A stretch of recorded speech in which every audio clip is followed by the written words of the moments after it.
দুদিন আগে স্পেনের বিজ্ঞানীরা দারুণ একটা জিনিস এক্সপেরিয়েন্স করলো। তারা দেখলো সমুদ্রের গভীর অন্ধকারের একটি মাছ তার মৃত্যুর কয়েক ঘন্টা আগে সমুদ্রের উপরিভাগে চলে এসেছে।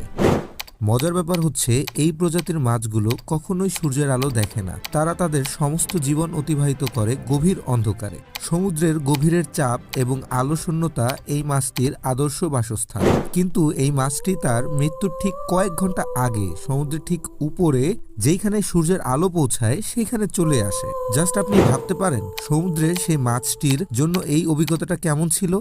সে তার সারা জীবন কোনো আলো দেখে নাই। সে তার মৃত্যুর কয়েক ঘন্টা আগে সূর্যের মতো দীপ্তমান একটা আলো দেখে মৃত্যুবরণ করেছে।